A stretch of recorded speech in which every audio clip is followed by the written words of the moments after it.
দেখো, আমরা যে ক্লাসটা করব সেই ক্লাসটা হচ্ছে সারমর্ম। এটা আমাদের সেকেন্ড ক্লাস। মানে হচ্ছে সম্পাদকের পত্র অলরেডি আমরা 3টে ক্লাস নিয়েছি, আর সারমর্ম আমরা এরপরে যাচ্ছি। তো সম্পাদকের পত্রের যেটা আমি দেখতে পাচ্ছি সেটা হচ্ছে তোমাদের মোটামুটি 24-25 নাম্বার সবারই আসছে। এটা খুব ভালো লাগছে যে সবারই 24-25 করে নাম্বার আসছে। ঠিক আছে। আর সবাই ভূমিকা অংশটা সুন্দরভাবে করছো। খালি উপসংহারটা আমাদের একটু গন্ডগোল হচ্ছে। উপসংহারটা যদি তোমাদের ঠিকঠাক হয় তাহলে ওটা মোটামুটি 24 থেকে 26-27-এ দাঁড়িয়ে যাবে, এবং সবারই ভালো হচ্ছে। কারণ হচ্ছে আমি সবাইকে দেখতে পাচ্ছি মোটামুটি 23 22 23 নাম্বার সুন্দর দেওয়া যাচ্ছে, কোনো অসুবিধাই নেই। মানে সবার ক্যাটাগরিটা প্রায় একই রকম হয়ে গেছে। মানে যতগুলো খাতা দেখছি কাউকে মনে হচ্ছে 22 দেয়, কাউকে 23 দিই, প্রায় এভারেজ মার্কস আসছে। এবারে হচ্ছে উপসংহারটা যদি সবাই ঠিকঠাক করে করে ওখানে আরো 3 নম্বর বাড়বে, 26 27 নম্বর সবারই আসবে। আমি আশা রাখবো 28 29 পর্যন্ত তোমাদের যাবে। কখন যাবে মোটামুটি ধরে নাও, আরো যখন 2-3 মাস প্র্যাকটিস হয়ে যাবে তখন তোমাদের সম্পাদকের পত্রে 28 29 যাবে। এটা আমি আশা রাখবো এবং হবে সেটা। এর সাথে সাথে আমরা সারমর্মটা কেন শুরু করলাম? সারমর্ম এই জন্যই আমরা শুরু করলাম যাতে যাতে প্রিপারেশনটা আমাদের ঠিকঠাক হয়। কি জন্য করলাম তার কারণ হচ্ছে আমাদের প্রিপারেশনটা যেন ঠিকঠাক হয়ে যায়। মানে ধরে নাও আমরা যদি সম্পাদকের পত্র ধরো একটা করছি, হুম, সম্পাদকের পত্র একটা করছি, তার সাথে সাথে আমরা যদি সারমর্মটা প্র্যাকটিস করতে পারি তাহলে কি হবে, আমাদের প্র্যাকটিসটা হয়ে যাবে। এই জায়গাটা আমাদেরকে সবসময় দেখতে হবে যে সম্পাদক পত্রের সাথে সাথে সারমর্মটা আমরা প্র্যাকটিস করতে থাকলাম। আমরা তো টোটাল তোমাদের সময় চেয়েছি কত ঘন্টা, না 5 ঘন্টা। আমরা তো প্রথমেই কথা বলেছিলাম যে আমরা টোটাল 5 ঘন্টা সময় নেব, দুটো করে প্র্যাকটিস অল্টারনেট করব। এবারে হচ্ছে 20 মিনিট করে তোমরা সময় পাবে সম্পাদকের পত্রের জন্য। যে 10 মিনিট সময় আছে অবশ্যই তোমরা ভাববে 3 বার, 2 মিনিট 4 মিনিট করে ধরো আমি দুবার যদি ভাবি তাতেও 5 মিনিট করে সময় লাগবে। 10টা 12টা পয়েন্ট যেন আমাদের মাথায় আসে। আর সারমর্মের জন্য 20 মিনিট তুমি সময় পাচ্ছ। এই 20 মিনিটের মধ্যে তোমাকে রেডি করতে হবে। তাহলে আমরা দুটো করে প্র্যাকটিস আমাদের অল্টারনেট চলতে থাকবে। সম্পাদকের পত্র আমাদের কন্টিনিউ যেমন চলতে থাকবে, সাথে সাথে সারমর্ম ওখানে আমরা প্র্যাকটিসে ঢুকবো আর কি। সেই জন্য সারমর্মটা আগে আমরা নিলাম আর কি, যে দুটো ক্লাসের পরেই আমরা সারমর্মে চলে এলাম। কেন চলে এলাম? তার কারণ সারমর্ম প্র্যাকটিস করতে হবে। সারমর্ম একটা হার্ড এবং কমপ্লিকেটেড টাফ একটা জিনিস। মানে তোমাদের যত আমাদের এই 5টা টপিকস আছে সেই টপিক্সের সব থেকে জটিল এবং কমপ্লিকেটেড হচ্ছে তোমার হচ্ছে সারমর্ম। এটা তোমরা জেনে রাখো। অধিকাংশ ছেলে 90% স্টুডেন্ট কি করে যে একটা তো প্যাসেজ থাকবে, সেখান থেকে আমি লিখে দিতে পারবো, ওটা তো প্যাসেজ দেওয়াই থাকে, এটার জন্য বেশি প্র্যাকটিস করার দরকার নেই। আমরা এই জায়গাটাই ভুল করি। সারমর্মের জন্য একটু প্র্যাকটিস করতে হবে। এবার তার মানে এই নয় যে তুমি পুরো প্রত্যেক দিন প্র্যাকটিস করছে এমন কোনো গল্প নেই। সপ্তাহে দুটো বা একটা প্র্যাকটিস তোমাকে করতেই হবে, করলেই মোটামুটি হয়ে যাবে। কিন্তু সিস্টেমেটিক করতে হবে। আমি যে স্ট্র্যাটেজিটা তোমাদের বলবো সেই স্ট্র্যাটেজি ধরে করতে হবে। এটা হচ্ছে প্রথম কথা, স্ট্র্যাটেজিটা ধরতে হবে। এমন নয় যে গাধার মতো পরিশ্রম করে যাচ্ছি তাহলে চাকরি হবে না, এটা হচ্ছে প্রথম কথা। তাহলে চাকরি কিন্তু হবে না। তাহলে স্ট্র্যাটেজি ধরতে হবে, সিস্টেমটা বুঝতে হবে, তারপরে তোমরা এটা করবে। হ্যাঁ, চলো তাহলে আমরা শুরু করি আমাদের সারমর্মের ক্লাস।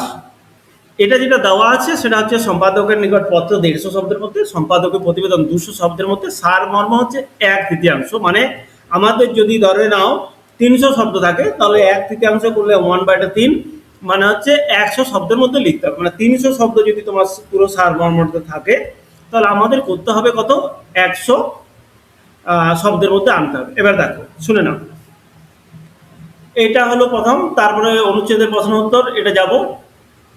এবার বেসিক জিনিস কিছু আলোচনা তোমাদের করি। সেটা হচ্ছে সারমর্ম লিখতে হবে 1/3। এটা মাথায় সবসময় গাঁথো যে আমরা যখন সম্পাদকীয় পত্র প্র্যাকটিস করছিলাম তখন তোমাদেরকে আমি কিন্তু শব্দ লিমিটের কথা বলিনি যে 150 শব্দের মধ্যে লিখতে হবে। তার মানে এই নয় তোমাকে 150-এর মধ্যেই লিখতে হবে, না, তুমি বাড়াও, লিখো 200 250 300, এখন প্র্যাকটিসে লিখো, কোনো অসুবিধা নেই। 150 শব্দ ঠিক পরীক্ষার আগে 1 মাস আগের থেকে আমরা প্র্যাকটিস করব। আমি ঠিক নিয়ে আসবো, তোমাদের টেনশন নেওয়ার কিছু নেই। যে তখন তোমাদের আমি বেঁধে দেবো যে 150 শব্দের মধ্যে তোমাদের লিখতে হবে, একদম লিখতে হবে, মানে লিখতে হবে। এখন তোমাদের বাঁধার দরকার নেই, এখন তোমরা ইনপুটটা নিতে থাকো। তোমাদের এই একটা মুশকিল হচ্ছে যে তাহলে কি আসছে তোমাদের যে দেড় এক তৃতীয়াংশ লিখতে হবে, মানে প্রথম থেকে আমরা এক তৃতীয়াংশ লিখবো, কোনো বেশি শব্দ আমরা নেব না। আমরা যেমন সম্পাদককে পত্রতে আমরা বলেছিলাম যে 200 শব্দ হয়ে যায়, কোনো অসুবিধা নেই, কিন্তু এখানে এমনি এমন আমরা করবো না। এখানে এক তৃতীয়াংশ নেব, মানে এক তৃতীয়াংশই নেব। আমরা কিছু নিয়ম বলবো, দেখো আমরা একদম আগাগোড়া নিয়মে আমরা যাব না। আমরা আগে প্রথমে প্র্যাকটিসটাই যাব, আমাদের কোশ্চেন দেখাবো, প্র্যাকটিস কীভাবে করতে হয় দেখাবো, তারপরে আমরা নিয়মে যাব। হ্যাঁ, এবার দেখো নম্বর থাকে 40, সবাই জানে। 3 নম্বর, এবার হচ্ছে 3 নম্বর প্রশ্ন, মানে হচ্ছে এক ক্রমিক 1 2 3 করে যে 3 নম্বর প্রশ্নটা থাকে সেটা আমরা পাবো। শব্দ সংখ্যা এক তৃতীয়াংশ, সময় পাবে তুমি 36 মিনিট, কিন্তু করতে হবে তোমার 20 মিনিট। এটা করতেই হবে তোমার 20 মিনিটে। কেন করতে হবে তার কারণ বলছি, শোনো। সারমর্মে তোমাকে রাব নিতে হবে, সারমর্মে তোমাকে রাব নিতে হবে, 20 মিনিটের মধ্যেই তোমায় করতে হবে, তার বেশি তুমি সময় পাবে না এখানে। কারণ এখানে রাব নিতে হবে, আর রাফের জন্য তোমাকে অন্তত পক্ষে 5 থেকে 7 মিনিট রাখতে হবে, ঠিক আছে? তারপরে তোমার সময়টা বাঁচাতে মোটামুটি 25 মিনিট ধরে রাখতে পারো। 25 মিনিট তুমি এখান থেকে পাবে সময়। 25 মিনিটের মধ্যে সারবরাহ করতে হবে। প্রথম থেকেই 25 মিনিটের মধ্যে করব আমরা, কিন্তু প্রথম থেকে বলতে অন্তত 2-3টে প্র্যাকটিস করার পর থেকে আমরা 25 মিনিট করে সময় নেব। যেটা বলবো সেটাই করবে, সুবিধা পাবে, ভালো হবে, কোনো প্রবলেম হবে না। তাহলে কি বললাম আমরা, যে প্রথম 3টে-4টে যেটা আমরা সারমর্ম প্র্যাকটিস করব, সেখানে কিন্তু আমাদের কোনো সময় নেওয়ার দরকার নেই, মানে তুমি 36 মিনিটেই পাবে। ঠিক 3টে-4টে প্র্যাকটিস হওয়ার পর থেকে তুমি পাবে মাত্র 25 মিনিট সময়। 10 মিনিট যে সময়টা পাচ্ছ সেখানে তোমাকে রাফ করে নিতে হবে, ঠিক আছে? তার মানে হলো এটা উল্টো, বুঝেছো? মানে সারমর্ম করার সময় তুমি যখন রাপে করবে তখন তুমি 25 মিনিট নেবে, ঠিক 10 মিনিটটা নেবে তোমার খাতাটা লেখার জন্য। এটা হচ্ছে উল্টো ব্যাপারটা। হ্যাঁ, কিন্তু আমাদের যদি স্পিডে না করতে পারি তাহলে কিন্তু আসবে না, এটা আসল ব্যাপারটা। তোমরা প্র্যাকটিস করো, 2 দিন পরে বুঝে যাবে যে অ্যাকচুয়ালি আমি কি বলতে চাইছি। রাফের সময়, রাফে যেটা তুমি করবে সেটা তুমি 10 মিনিটে করবে এমন নয়, সেখানে তুমি 25 মিনিট সময় নেবে। আর মেন খাতায় যেটা দেখে দেখে তুলবে তার জন্য 10 মিনিট সময় নেবে। সে যাই হোক, কিন্তু তো আগে প্রথমে তুমি 25 মিনিটে রেডিটা হও, তারপরে তুমি আবার ক্লিয়ার বিষয়টা বুঝে যাবে। হ্যাঁ, এখানে সময় বাঁচাতে হবে বলছে, কারণ বোধ পরীক্ষণ এ সময় তুমি পাবে না, ওটা ছেড়ে দাও, এটা ভাবার দরকার নেই আমার। আর খোপ কাটা ঘর থাকে, একে বলে প্রেসিস সিট। প্রেসিস সিট তোমরা কিন্তু পাবে, যদি না দেয় তাহলে দরকার নেই। যদি আমরা প্রথম কথা হচ্ছে প্রেসিস সিটেই করবো, আমরা যত প্র্যাকটিস করবো প্রেসিস সিটেই করবো। প্রেসিস সিট তোমাদের আমি দেখাবো যে কিভাবে প্রেসিস সিটে তোমরা লিখবে। প্রথম থেকে আমরা যে প্র্যাকটিস করবো প্রেসিস সিট অনুযায়ী করবো। খাতাটা নেব, খাতা নেওয়ার পর বক্স করে দেবো, 5টা 7টা করে ওয়ার্ড লিখে দেবো, যে এখানে 5, তারপর 10 15 20, প্রেসিস সিট অনুযায়ী করবো আমরা, ঠিক আছে? এবারে কি হচ্ছে, আমরা এভাবেও করতে পারি যে প্রথমে আমরা রাফে করে নিলাম, তারপরে প্রেসিস সিটে তুললাম, এটাও আমরা করতে পারি প্রথম থেকে প্র্যাকটিসে।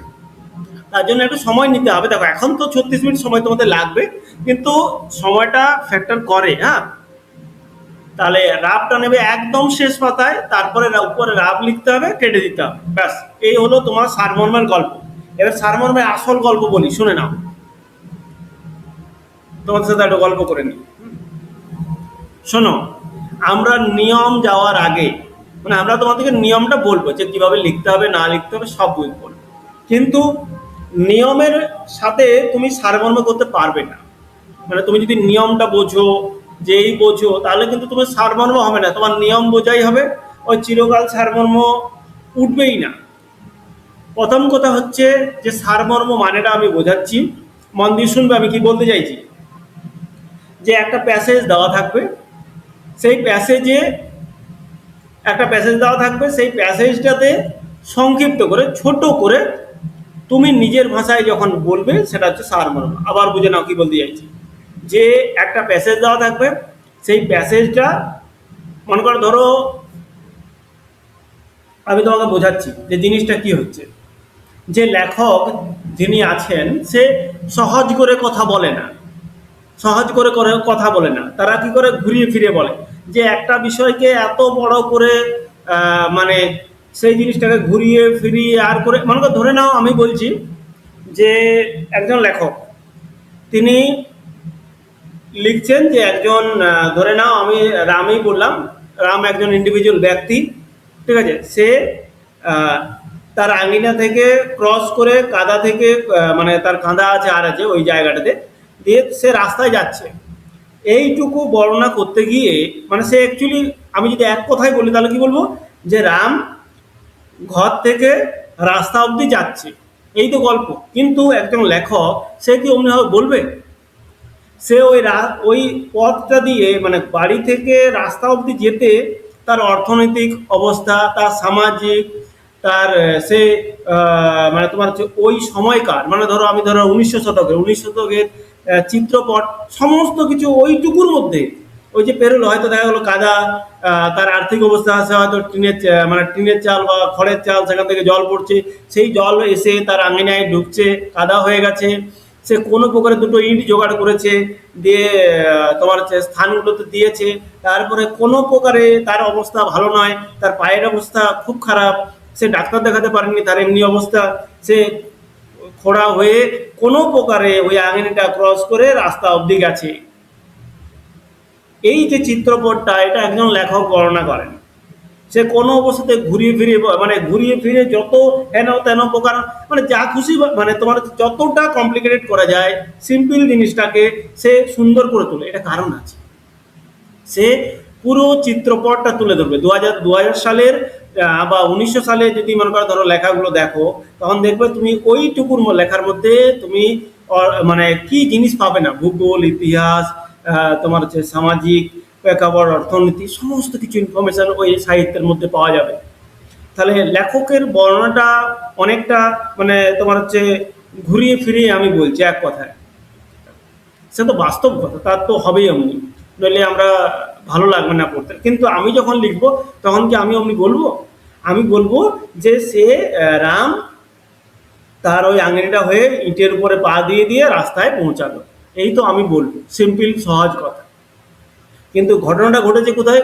যখন তিনি লেখক লিখছেন তখন লেখক অনেক কথা বলছেন, তার বাড়ির কথা বলছেন, তার আঙিনা, তার ওই শারীরিক অবস্থা, সমস্ত কিছু দিয়ে পরে অনেক পরে পৌঁছাচ্ছে তোমার হচ্ছে রাস্তাতে। আমি যদি ধরে নাও যে তোমরা ওই ইয়েটা তো পড়েছো, আমরা শ্রীকান্ত উপন্যাসটা যদি ধরি তাহলে ওই যে তোমার নদীতে মাছ ধরার গল্প, যদি আমি না মাছ ধরার গল্পটা বলি তাহলে দেখা যাবে যে কিছুই নেই, গেছে ডিঙিতে করে, এসেছে আর মাছ ধরেছে, এই তো গল্প। কিন্তু শরৎচন্দ্র চট্টোপাধ্যায় তিনি কি লিখছেন, তিনি অন্তত পক্ষে 20টা পাতা লিখেছেন ওই বিষয়ে গল্পটা করে। এবং এত সুন্দর যে তুমি যখন তুমি পড়া গল্পটা শুরু করছো, মানে শ্রীকান্ত উপন্যাসে তো প্রত্যেকটা প্লট একটা করে গল্প, তাহলে সেই গল্পটা যখন আমি গল্পই ধরছি, ঠিক আছে, তো এই গল্পটা যখন তুমি পড়ছো প্রথম থেকে শেষ অবধি তোমার পড়তে ভালো লাগছে, কিন্তু গল্পটা কতটুকু? গল্পটা ওইটুকুই যে সে যাচ্ছে, মাছ ধরছে, আবার আসছে, সেটা তোমার প্রত্যেক দিনের কাজও। কিন্তু এখানে শ্রীকান্ত যাচ্ছে তার সাথে, এটা হচ্ছে নতুনদার গল্পটা, যেটা ধরো কুকুরের যে তাড়া করেছে, এই যে গল্পটা এত বড় গল্প, মূল বিষয় কি? মূল বিষয় কিছুই নেই, কুকুরে তাড়া করেছে, এই তো গল্প, আর তো কিছু নেই। কিন্তু তিনি যখন লিখছেন তখন কত মানে ডেসক্রিপটিভ ভাবে লিখছেন। তাহলে সারমর্ম জিনিসটাই তাই, যে একটা বর্ণনা থাকবে, একটা গল্প থাকবে, একটা প্লট থাকবে, আমরা গল্পই ধরে নিচ্ছি, প্রত্যেকটা জিনিসকে আমরা গল্পই ধরে নিচ্ছি। আমি কাকে বলে, নিয়ম কি আছে, এইগুলো পরের গল্প, বুঝতে পারছো, এইগুলো পরের গল্প।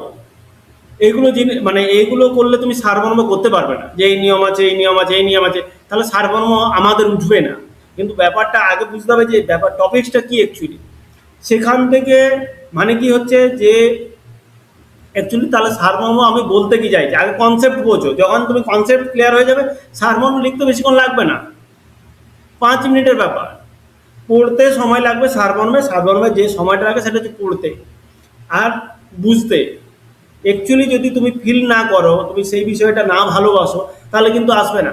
তোমার একটা গল্প থাকবে, সেই গল্পটাকে যখন তুমি একদম নিজের ভাষায় বুঝে নাও, নিজের ভাষায় বলছি কথাটা এবং সংক্ষিপ্ত করে বলছো, তখন হচ্ছে সারমর্ম। তাহলে এটা ছেড়ে দাও। যদি ধরে নাও তাহলে তোমার আমি আমি 1084 মা, আমাদের সব থেকে বড় যে যেটা ট্রান্সফর্ম হচ্ছে তোমার হচ্ছে কি বলে সিপিএম চলে যাচ্ছে, না কংগ্রেস চলে যাচ্ছে সিপিএম ঢুকছে, এই গল্পটা।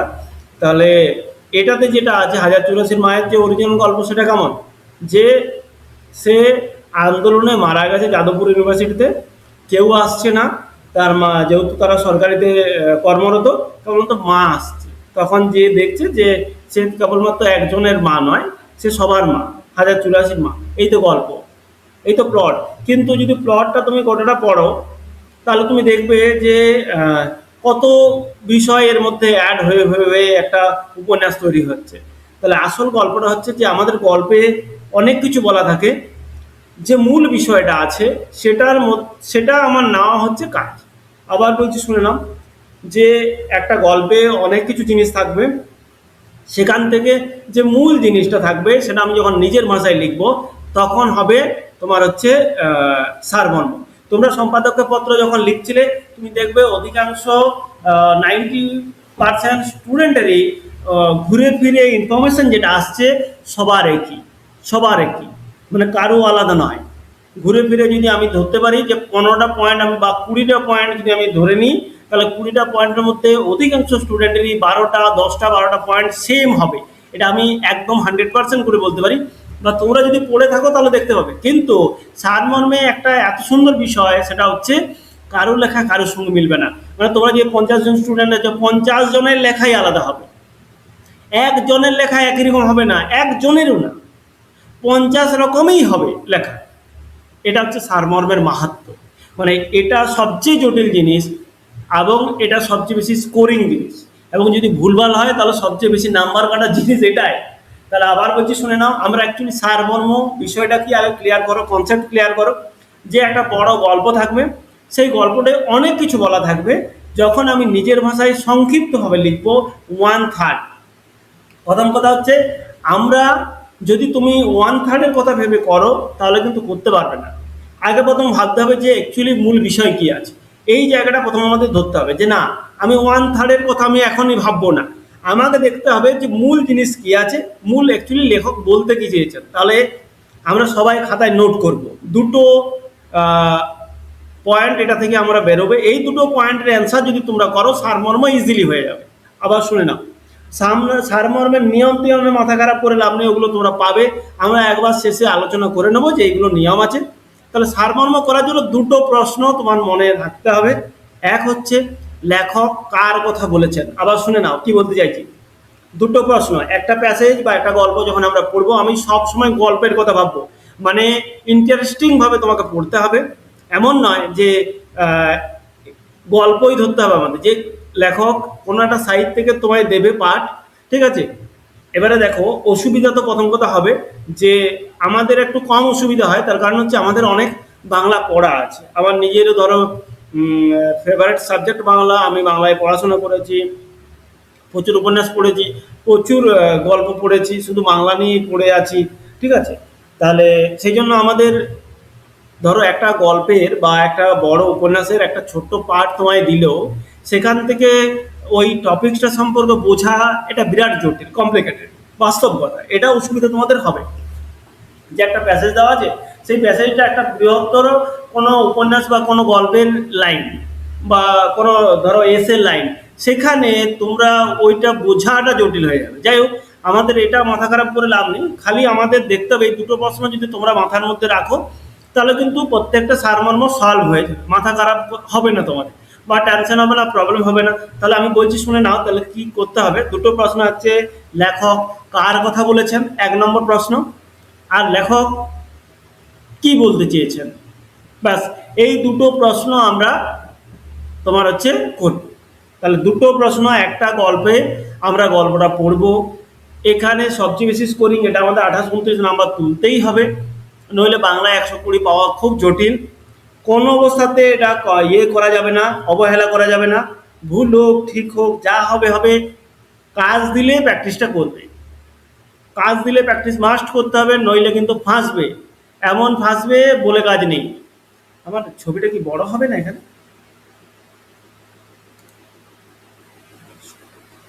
হবে, বড় হচ্ছে।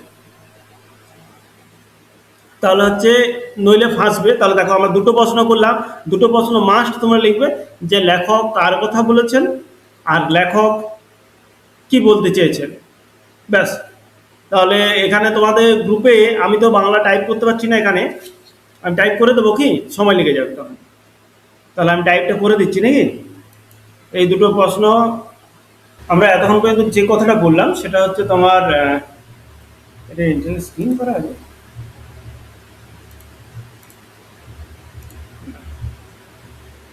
এতক্ষণ পর্যন্ত যে কথাটা বললাম সেটা হচ্ছে সারমর্ম কি, যে সারমর্ম হচ্ছে একটা গল্প, সেই গল্পটাকে আমরা ছোট করব, এই তো ব্যাপার।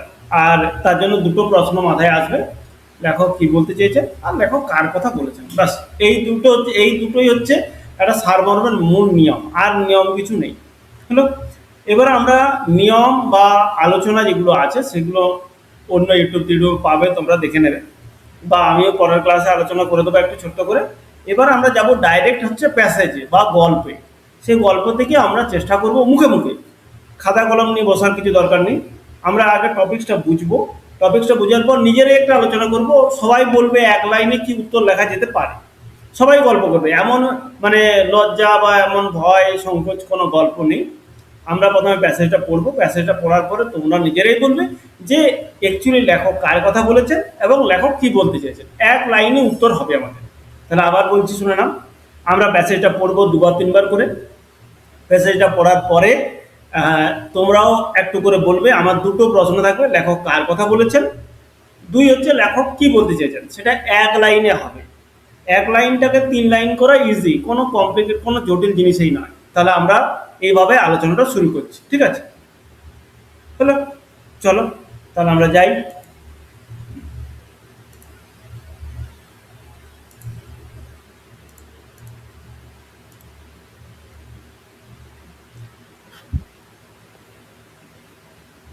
দেখো, এটা হচ্ছে আমাদের একটা প্যাসেজ বা গল্প। এই গল্প গল্পটা আমরা পড়ছি। দেখো, রামায়ণের প্রধান বিশেষত্ব এই যে রামায়ণের প্রধান বিশেষত্ব এই যে তাহা ঘরের কথাকে কি অত্যন্ত বৃহৎ করিয়া দেখাইয়াছে। পিতা পুত্র, ভাতায় ভাতায়, স্বামী স্ত্রীতে যে ধর্মের বন্ধন, যে প্রীতি ভক্তির সম্বন্ধ, রামায়ণ তাহাকে এত মহৎ করিয়া তুলিয়াছে যে তাহা অতি সহজেই মহাকাব্যের উপযুক্ত হইয়াছে। দেশ জয়, শত্রু বিনাশ, দুই প্রবল বিরোধী পক্ষের প্রচণ্ড আঘাত সংঘাত, এই সমস্ত ব্যাপারই সাধারণত মহাকাব্যের মধ্যেও আন্দোলন উদ্দীপনা সঞ্চার করিয়া থাকে। কিন্তু রামায়ণের মহিমা রামায়ণের যুদ্ধকে আশ্রয় করিয়া নাই। যে যুদ্ধ ঘটনা রাম সীতার দাম্পত্য প্রীতিকেই উজ্জ্বল করিয়া দেখাইবার উপলক্ষ মাত্র।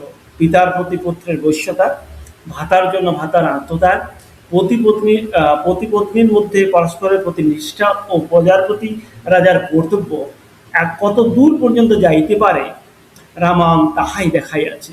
এইরূপ ব্যক্তিবিশেষে প্রধানত ঘরের সম্পর্কগুলি কোনো মহাদেশের মহাকাব্যে এমনভাবে বর্ণনীয় বিষয়।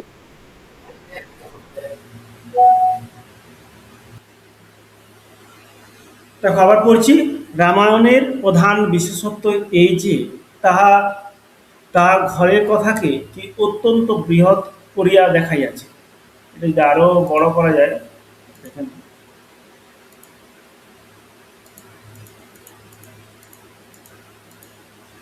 দেখো, রামায়ণের প্রধান বিশেষত্ব এই যে তাহা ঘরের কথাকে কি অত্যন্ত বৃহৎ করিয়া দেখাইয়াছে।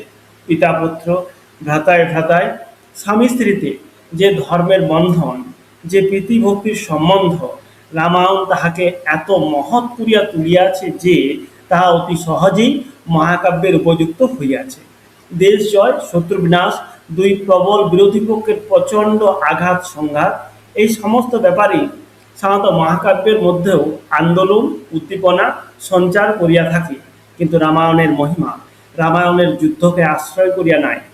যে যুদ্ধ ঘটনা রাম সীতার দাম্পত্য প্রীতিকেই উজ্জ্বল করিয়া দেখাইবার উপলক্ষ মাত্র। পিতার প্রতি পুত্রের বশ্যতা, ভাতার জন্য ভাতার আত্মত্যাগ, পতি পত্নীর মধ্যে পরস্পরের প্রতি নিষ্ঠা ও প্রজার প্রতি রাজার কর্তব্য, কতদূর পর্যন্ত যাইতে পারে রামায়ণ তাহাই দেখাইয়াছে। এরূপ ব্যক্তিবিশেষের প্রণত ঘরের সম্পর্কগুলি কোনো দেশের মহাকাব্যে এমনভাবে বর্ণনীয় বিষয় বলিয়া গণ্য হয় না। আবার বলছি দেখো, রামায়ণের প্রধান বিশেষত্ব এই যে তাহা ঘরের কথাকে কি অত্যন্ত বৃহৎ করিয়া দেখাইয়াছে। পিতা পুত্র, ভাতায় ভাতায়, স্বামী স্ত্রীতে যে ধর্মের বন্ধন, যে প্রীতি ভক্তির সম্বন্ধ, রামায়ণ তাহাকে এত মহৎ করিয়া তুলিয়াছে যে তাহা অতি সহজেই মহাকাব্যের উপযুক্ত হইয়াছে। দেশ জয়, শত্রু বিনাশ, দুই প্রবল বিরোধী পক্ষের প্রচণ্ড আঘাত সংঘাত, এই সমস্ত ব্যাপারেই সাধারণত মহাকাব্যের মধ্যেও আন্দোলন উদ্দীপনা সঞ্চার করিয়া থাকে। কিন্তু রামায়ণের মহিমা রামায়ণের যুদ্ধকে আশ্রয় করিয়া নাই, যে যুদ্ধ ঘটনা রাম সীতার দাম্পত্য প্রীতিকে উজ্জ্বল করিয়া দেখাইবার উপলক্ষ মাত্র। পিতার প্রতি পুত্রের বৈশ্যতা, ভাতার জন্য ভাতার আত্মত্যাগ, পতিপত্নীর মধ্যে পরস্পরের প্রতি নিষ্ঠা ও প্রজার প্রতি রাজার কর্তব্য কতদূর পর্যন্ত যাইতে পারে রামায়ণ তাহাই দেখাইয়াছে। এরূপ ব্যক্তিবিশেষের প্রণত ঘরের সম্পর্কগুলি কোন দেশের মহাকাব্যে এমনভাবে বর্ণনীয় বিষয় বলিয়া গণ্য হয় না। তোমরা দুবার পড়ে নাও। ব্যাস, আবার বলছি আমি, একবার দেখো, রামায়ণের প্রধান বিশেষত্ব এই যে তাহা ঘরের কথাকে কি অত্যন্ত বৃহৎ করিয়া দেখাইয়াছে।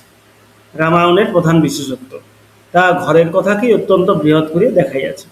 পিতা পুত্র, ভাতায় ভাতায়, স্বামী স্ত্রীতে যে ধর্মের বন্ধন, যে প্রীতি ভক্তির সম্বন্ধ, রামায়ণ তাহাকে এত মহৎ করিয়া তুলিয়াছে যে তা অতি সহজে মহাকাব্যের উপযুক্ত হইয়াছে। পিতা পুত্র, ভাতায় ভাতায়, স্বামী স্ত্রীতে যে ধর্মের বন্ধন, যে প্রীতি ভক্তির সম্বন্ধ, রামায়ণ তাহাকে এত মহৎ করিয়া তুলিয়াছে যে তাহা অতি সহজে মহাকাব্যের উপযুক্ত হইয়াছে। দেশ জয়, শত্রু বিনাশ, দুই প্রবল বিরোধী পক্ষের প্রচণ্ড আঘাত সংঘাত, এই সমস্ত ব্যাপারে সাধারণত মহাকাব্যের মধ্যে আন্দোলন উদ্দীপনা সঞ্চার করিয়া থাকে। কি বলছে যে দেশ জয়, শত্রু বিনাশ, দুই প্রবল বিরোধী পক্ষের প্রচণ্ড আঘাত সংঘাত, এই সমস্ত ব্যাপারে সাধারণত মহাকাব্যের মধ্যেও আন্দোলন উদ্দীপনা সঞ্চার করিয়া থাকে। কিন্তু রামায়ণের মহিমা রামায়ণের যুদ্ধকে আশ্রয় করিয়া নাই। যে যুদ্ধ ঘটনা রাম সীতার দাম্পত্য, যে যুদ্ধ ঘটনা রাম সীতার দাম্পত্য প্রীতিকে উজ্জ্বল করিয়া দেখাইবার উপলক্ষ মাত্র। পিতার প্রতি পুত্রের বৈশ্যতা, ভাতার জন্য ভাতার আত্মত্যাগ, পতিপত্নীর মধ্যে পরস্পরের প্রতি নিষ্ঠা, প্রজার প্রতি রাজার কর্তব্য কতদূর পর্যন্ত যাইতে পারে রামায়ণ তাহাই দেখাইয়াছে। কি বলছে, কিন্তু রামায়ণের মহিমা রামায়ণের যুদ্ধকে আশ্রয় করিয়া নাই। যে যুদ্ধ ঘটনা রাম সীতার দাম্পত্য প্রীতিকে উজ্জ্বল করিয়া দেখাইবার উপলক্ষ মাত্র। পিতার প্রতি পুত্রের বৈশ্যতা, ভাতার জন্য ভাতার আত্মত্যাগ, পতিপত্নীর মধ্যে পরস্পরের প্রতি নিষ্ঠা ও প্রজার প্রতি রাজার কর্তব্য কতদূর পর্যন্ত যাইতে পারে রামায়ণ তাহাই দেখাইয়াছে। এইরূপ ব্যক্তিবিশেষের প্রধানত ঘরের সম্পর্কগুলি কোনো মহাদেশের মহাকাব্যে এমনভাবে বর্ণনীয় বিষয় বলিয়া গণ্য হয় না। এরূপ ব্যক্তিবিশেষের প্রধানত ঘরের সম্পর্কগুলি কোনো মহাদেশের মহাকাব্যে এমনভাবে বর্ণনীয় বিষয় বলিয়া গণ্য হয় না। যাই হোক, আমরা অনেকবার পড়লাম। এবারে তোমরা হয় নোট করো, নাহলে ওই মোবাইলে ধরো নোটপ্যাড বা যাই আছে সেখানে একটু নোট করো। তাহলে দুটো আমার প্রশ্ন আছে। প্রশ্নটা হচ্ছে, মন দিয়ে শুনে নাও। প্রথম প্রশ্ন হচ্ছে কার কথা বলা হয়েছে।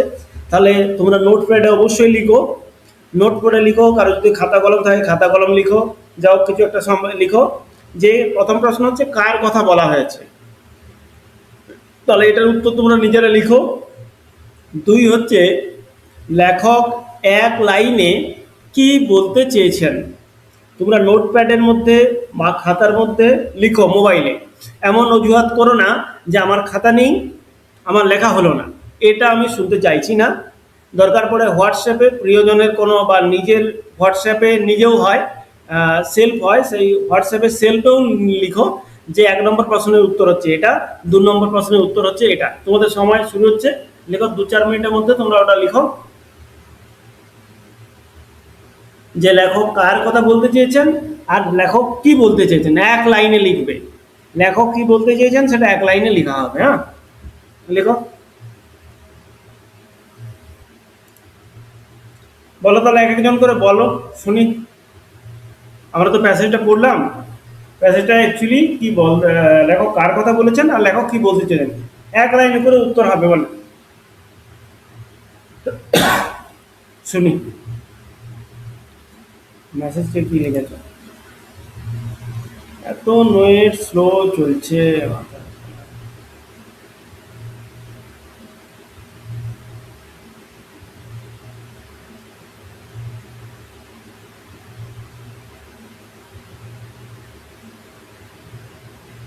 পাঠাবে না, পাঠাবে না, পাঠাচ্ছ তোমরা দমে, পাচ্ছ কেন?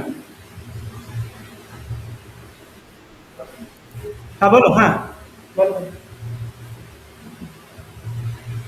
বলো।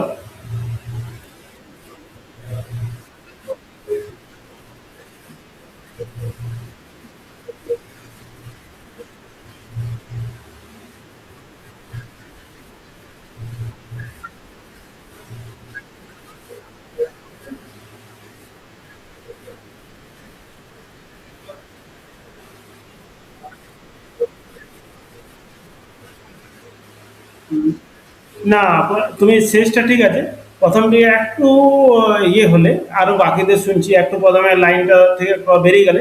আর লেখক কার কথা বলেছেন এটা?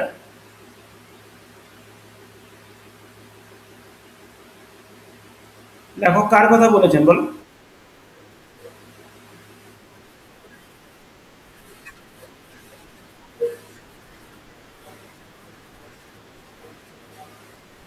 না না, কার কথা বলেছেন না, শোনো শোনো শোনো, ঠিক আছে। কার কথা বলেছেন, প্রশ্নটা হচ্ছে কার কথা বলেছেন, একটি ওয়ার্ডে উত্তর হবে। লেখক কার কথা বলেছেন?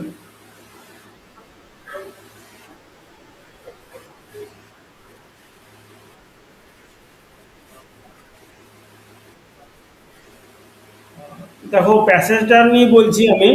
না না, এখানে মেইন প্যাসেজটার কথা বলা হচ্ছে, বুঝতে পারছো? আমি ওই রামায়ণের পুরো বিষয়টা আমাদের দরকার নেই। হ্যাঁ, বলো। না না, সবাই বলবে, সবার হবে। কার কথা বলেছেন লেখক, একজন একজন করে বলো। সবার উত্তরটা নেব, আমি চাইছি সবাই কথা বলবে, সবার উত্তরটা নেব। আহ, তোমরা বুঝতে পারছো না, শুনে নাও, stop, থেমে যাও, থেমে যাও, থেমে যাও। হ্যাঁ হ্যাঁ, একজন একজন করে বলো। আমি সবার কাছ থেকে যাব, সবার উত্তর আলাদা আলাদা হবে, সবাই সবারটা শুনবে। হ্যাঁ বলো। হ্যাঁ হ্যাঁ।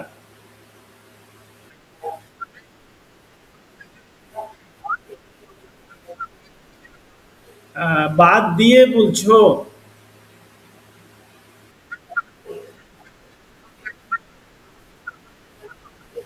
ঠিক আছে, তুমি যা কিছুটা বলতে চাইছো, ঠিক আছে, দেখি তারপরে আর কে কি বলছে বলো। একজন একজন একজন একজন একজন। হ্যাঁ।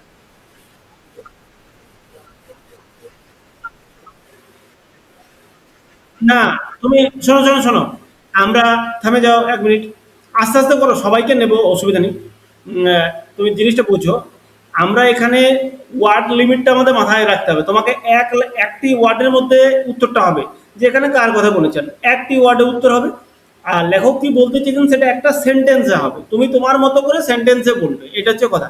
সবাই সবাই বলবে। দেখো সবারগুলো আলাদা আলাদা হবে। তোমার বলো, আমি একটা সেন্টেন্স একটা ওয়ার্ডের মধ্যে জানতে চাইছি লেখক কার কথা বলেছেন। সোহম বলো।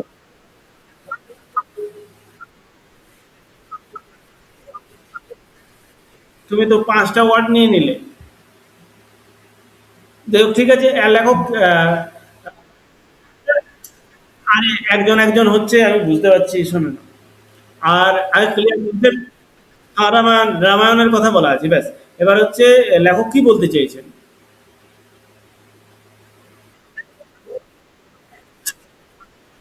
শুনে নাও, থেমে যাও, সবাই সবাই কথা বলবে, একজন একজন করে না। হ্যাঁ বলো। হ্যাঁ।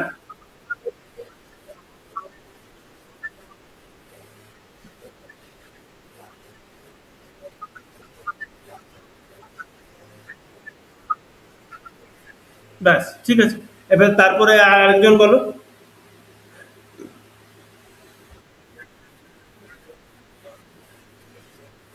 তুমি বলো না, তুমি আমি প্রশ্ন করছি, তুমি লেখক কার কথা বলেছেন, বলো কি হবে।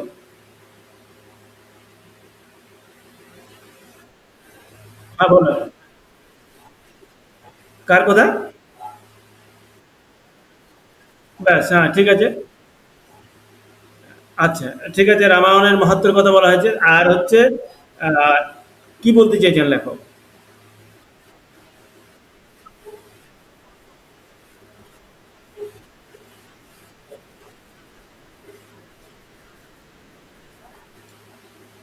না তুমি আবার বলো না একবার।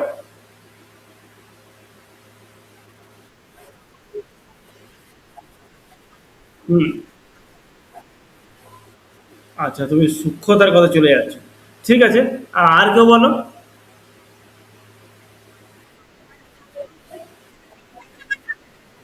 হুম।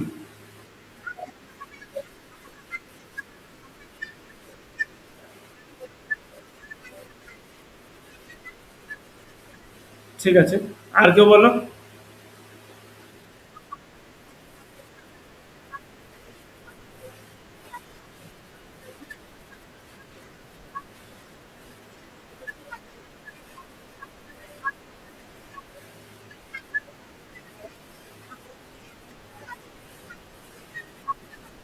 ঠিক আছে, আর কেউ বলো।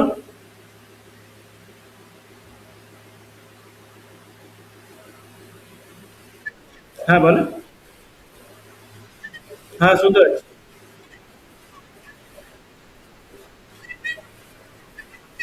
মানে শুনতে পেলাম না। তুমি তুমি সেকেন্ড উত্তরটা আবার বলো না, রিপিট করো। সেকেন্ড কথাটা আবার রিপিট করো। হ্যাঁ হ্যাঁ, শোনা যাচ্ছে, বলো।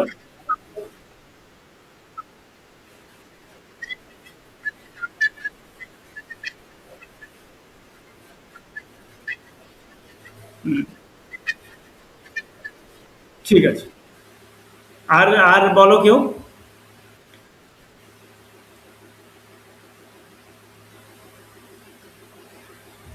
আর কেউ বলো। কথা বলতে হবে, কথা বলতে হবে, না কথা বললে কি হবে। আর কেউ বলো।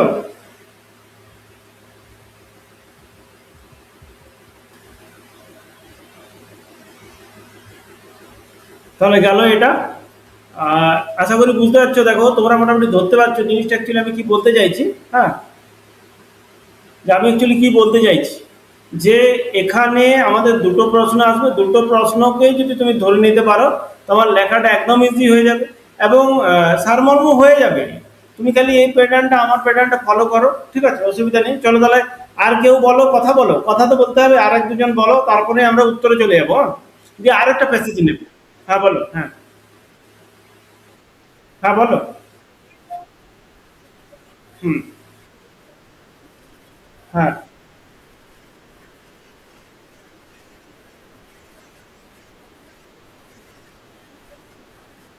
ব্যাস ঠিক আছে, আর এক দুজন বলো। হ্যাঁ হ্যাঁ, নেটওয়ার্ক প্রবলেম হচ্ছে, আমারও খুব নেটওয়ার্ক প্রবলেম হচ্ছে। এখন বর্ষাকাল হবে একটু প্রবলেম। বলো হ্যাঁ।